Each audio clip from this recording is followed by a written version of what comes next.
안녕하세요. 4월 22일 목요일 날마다 주께로 큐티 가이드로 함께 시작하겠습니다. 오늘 본문은 에스겔 43장 1절부터 12절까지 말씀입니다. 우리는 늘 회복을 꿈꾸는데 우리의 회복은 언제 시작될까요? 우리에게 그 구원이라는 것은 언제 임할까요? 오늘 본문은 하나님의 영광이 돌아오시면서 이스라엘의 회복은 시작된다라고 보여주고 있습니다. 40장 이후로 그 천사의 안내를 따라서 에스겔이 성전을 둘러보는 장면들이 쭉 기록되어 있습니다. 바깥 사면, 바깥들, 또 안뜰, 성전 곳곳을 이렇게 살피면서 둘러보고 있는데 지금 성전에 그 신성한 공간에 빠져 있는 것은 하나님뿐입니다. 오늘 그 성전에 그 하나님의 영광이 들어오시게 됩니다. 하나님께서 귀가하시는 그런 장면인 것입니다. 큐티 1번에 보게 되면 여호와의 영광이 성전으로 들어올 때의 상황은 어떠합니까? 2절에 보게 되면 이스라엘 하나님의 영광이 동쪽에서부터 오는데 하나님의 음성이 많은 물소리 같고 땅은 그 영광으로 말미암아 빛나니. 우선 하나님의 영광이 동문으로부터 들어오십니다. 동쪽이라는 것은 성경에서 아주 중요한 의미를 가지고 있습니다. 동쪽이라는 것은 타락을 향해 가고 있음을 상징하는 그런 단어입니다. 에덴 동산에서 쫓겨난 아담과 하와는 동쪽으로 쫓겨나게 됩니다. 가인도 동쪽으로 가서 성을 세우게 되죠. 바벨탑도 동쪽으로 가다가 시날 평지를 만나서 그곳에 바벨탑을 세우게 됩니다. 아브라함의 조카 롯도 동쪽 요단강을 바라보았습니다.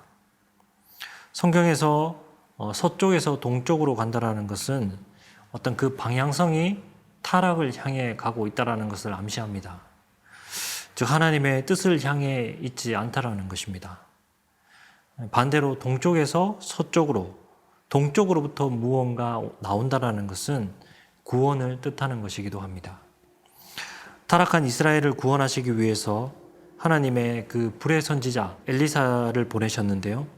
엘리사는 요단강, 여리고, 또 베델, 사마리아 이렇게 보면은 동쪽으로부터 서쪽으로 그의 사역 방향이 그렇게 이동하는 것을 볼 수가 있습니다. 예수님도 예루살렘을 입성하실 때 나귀를 타시고 동문으로부터 들어오셔서 우리를 구원하시는 십자가를 지게 되셨습니다. 하나님의 영광이 동쪽으로부터 오신다라는 것은 하나님께서 다시 그의 회복과 구원의 새 일을 시작하신다라는 것입니다. 그래서 이번에 보게 되면 하나님께서 에스겔에게 보이신 새 성전은 어떤 곳이라고 말합니까? 라고 하는데 7절 보면 이는 내 보좌의 처소, 내 발을 두는 처소, 내가 이스라엘 가운데 영원히 있을 곳이라. 하나님의 그 성전으로 들어오셔서 그곳을 영원한 그 거처로 삼으시는 곳이다 말합니다. 즉 하나님께서 함께 하시는 곳입니다. 하나님의 약속이 이루어지는 것이고 영원히 계실 곳입니다. 하나님은 이스라엘 백성의 그 범죄 때문에 예루살렘과 성전을 떠나셨습니다. 아무리 성전이 아름다워도 하나님께서 계시지 않는다면 성전의 의미는 없겠죠. 그런데 죄악으로 그 성전을 떠나셨던 하나님이 그 과거의 모든 죄를 심판하시고 동쪽 문을 통해서 성전으로 들어오셔서 그곳을 영원한 거처 삼으시고 영광 가운데 임재하시는 것입니다.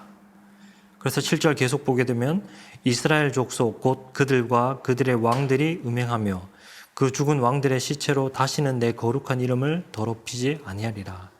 과거의 엄란한 그런 죄악들을 그들이 다시는 행하지 않게 될 것이며 그 이름을 더럽히지 않게 되었다라고 말하고 있습니다. 하나님이 새 성전의 황산을 통해서 에스겔에게 보여주시는 이유는 무엇입니까? 같은 질문으로 4번에 보게 되면 하나님께서 새 성전의 환상을 이스라엘 백성에게 알리려고 말씀하시는 데는 어떤 의도를 엿볼 수 있는지 묵상해 봅시다 라고 하는데 10절 보면 인자야 너는 이 성전을 이스라엘 족속에게 보여서 그들이 자기의 죄악을 부끄러워하고 그 형상을 측량하게 하라. 자기들의 그 죄악을 부끄러워하기 위함이다라고 말씀합니다. 자기들이 행한 그 모든 일들을 부끄러워하기 위함입니다. 그래서 회개하지 않는 백성에게 하나님이 그 하나님의 선하심과 그 소망을 보여주심으로 그들이 자기의 죄악들을 부끄러워하여 온전한 회개를 하기를 바라신다라는 것입니다. 이스라엘이 스스로 먼저 회개해서 하나님 앞에 돌아온 것이 아닙니다. 하나님께서 그들 가운데 오심으로 그 모든 것들을 바로 잡았지만 그의 백성에 대해서 하나님께서 요구하시는 그 거룩은 결코 누그러뜨릴 수가 없었던 것입니다. 이스라엘의 죄악은 하나님을 성전에서 떠나게 하였고 이제 다시 찾아오신 하나님의 영광과 그 은혜를 누리는 것은 이스라엘의 거룩함을 통해서라는 것입니다. 그래서 이 거룩이 실현될 곳이 어디입니까? 그 성전은 어디입니까? 바로 우리의 마음이라는 것입니다. 하나님의 영광이 다시 성전으로 돌아왔고 하나님께서 영원히 거기서 살겠다라고 하시는 것은 결국 성전된 우리의 마음이라는 것입니다.